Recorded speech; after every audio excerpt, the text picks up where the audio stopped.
2022年，桃园航空城计划开始实施，整个计划预计为区段征收3000多公顷的土地，其中竹围里会被完全征收，住在这里的居民要在2026年12月完全搬走。但真的有办法吗？而身为居民，他们又有什么想法？这个整个计划上，我觉得配合国家的重大建设，这是我们很认同的。在上面都已经杂草丛生，而且有时候隔壁板子封着，那楼顶根本就连亲都亲不到，环境会好吗？这生活机能，我们巴不得那边盖好，赶快搬过去。政府所做的是因为人民，你们安置住宅跟安置街坊，你们交地，你们一点再点嘛，谁敢点？川普集团看好航空城机捷和机场交通便利。我们完全配合你，可是你一直在压榨我们，你来怪我们不好好配合环境。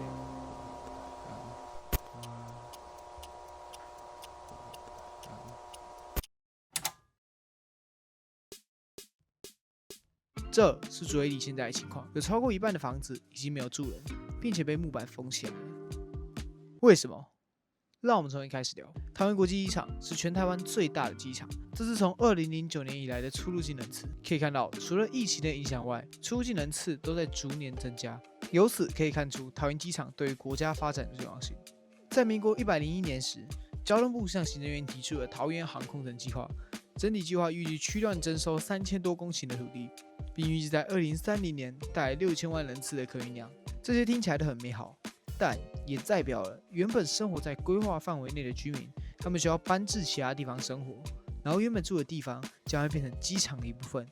那对于他们来说，这是一件什么样的事情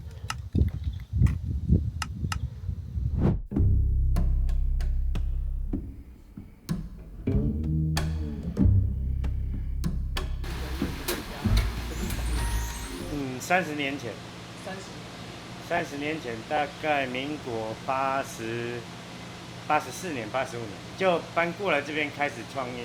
本身这边的人呢、他是原本在隔壁父母亲一起住，后来搬出来自己住，他后来就自己创业。都在竹围里。对，附近周遭大家都是很好老旧的邻居，所以情感方面大家互相都非常热络。老板告诉我们，这里的生活跟台湾其他乡下没有什么大不同。而当他们听到自己的家即将面临拆迁，内心又有什么想法呢？其实非常期待，只是说政府刚开始所讲的、所承诺的，到后来真正执行的话，没有执行那么完美。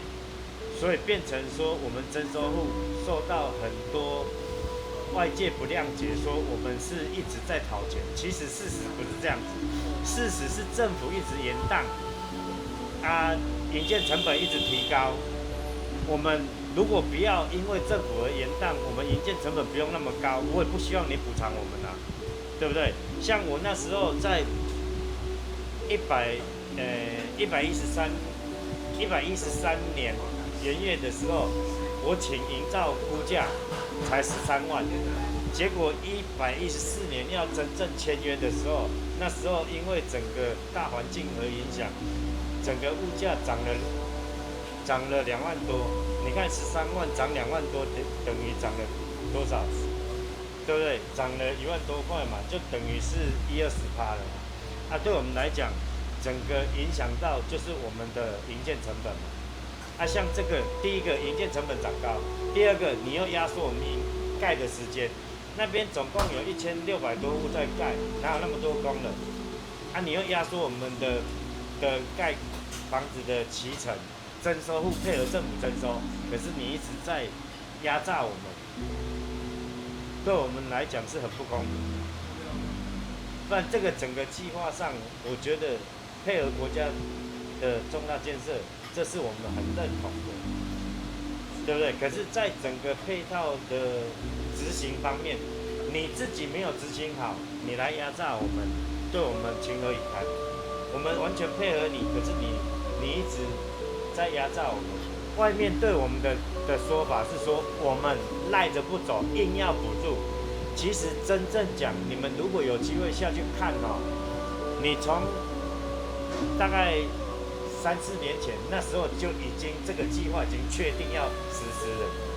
里面的工地，它是一个管制区，你要做任何公共设施是没有任何需要做一些任何规划的，因为为什么？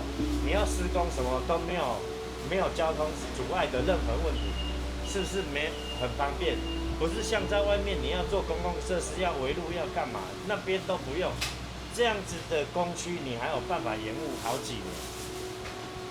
这样子的一个管制区里面，你在做公共建设还会延误2年，啊，你这2年要压榨在我们盖房子的时间，这样是完全不合理的。啊，现在给我们1坪补助3万，又限制非常多的规定，而且他那个所有都没有法规的规定，你要给我们补助，又限制一大堆，要申请他的补助，有点类似乞丐去跟他要钱。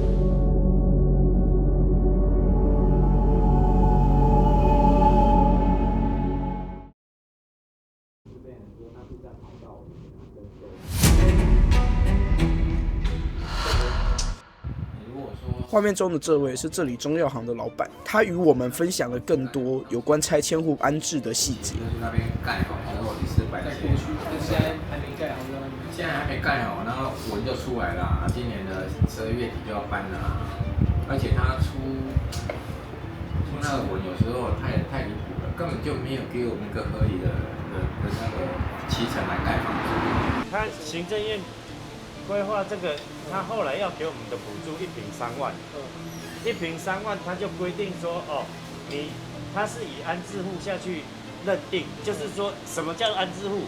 就是说我在这边有一栋房子，我就有一个资格，对，他是以一个资格下去补助。我们听说的是只有1年半，对，1年半可以上千跟盖一个房子。是啊，被人说，而且现在大家看那个1000多户、1500户要盖。有可能说那个一下就盖好了，不可能啊。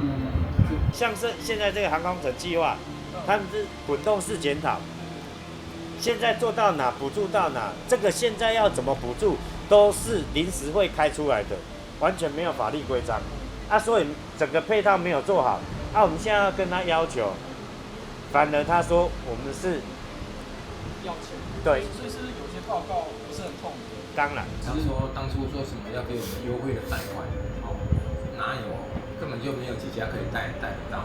要盖房子的时候，他说在联合办事处那边要设一个那个窗口，将那个要盖的东西全部在那里办就好。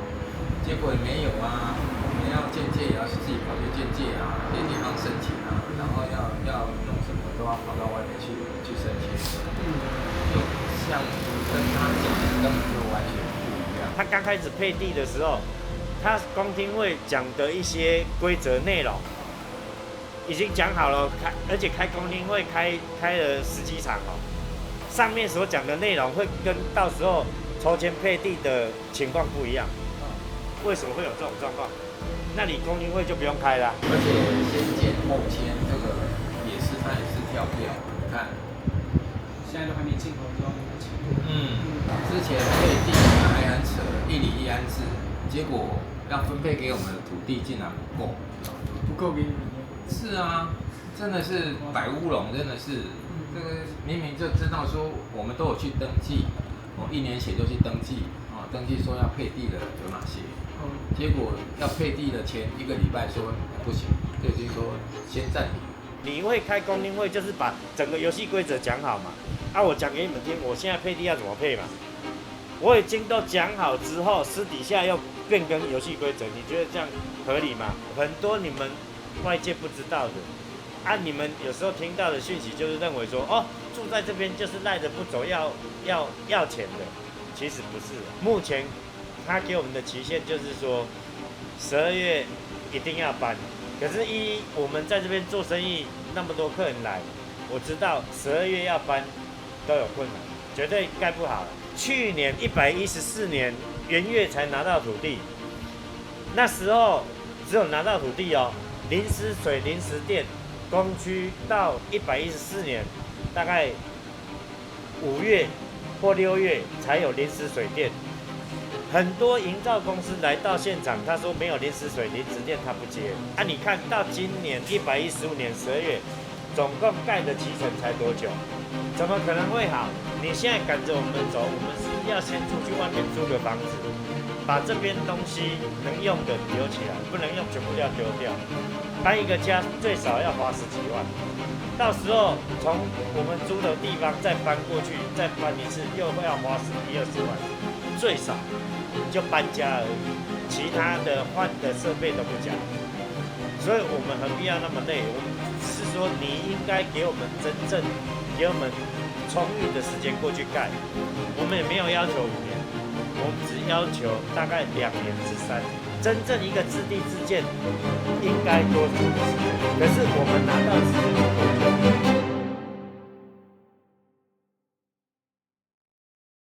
桃园航空城是目前全台历史上最大的土地开发案，所有有关单位都洋洋洒洒写了一堆计划与报告。从以上居民的控诉与看法，看起来并不是那么理想。如果连拆迁户的迁居安置都没办法做好，那我不太相信这样的开发案对当地人是有好处啦。但是头已经洗一半，甚至快洗完了。第3跑道就是确定要来这里，居民一定要撤走。但是现阶段的做法，对于这些拆迁户是何等的不公平！毕竟没有人希望自己的房子或土地不明不白的被征收，甚至连安置的配套也明显没到位。我也搞不懂为什么当局都有那么详细的计划，却无法好好实施。这真的是对大家都有利的经济开发案吗？还是在图利建商、城市利益的大分赃呢？我倒是认为说，今天所开的会我们的政府官员让我们感觉到好像是暧昧不明。咱免讲缺工缺料安怎啦？你家去工区看就好啊嘛。工区有多少在建那些期程到年底，还是说到这6月份有办法搬迁吗？政府所做的是因为人民嘛，对吧？你无人民，你政府你无哪去做？所以说你来看你们安置住宅跟安置结构，你们交地，你们一延再延嘛，是你敢延的啊？你延现在压缩到我们啊。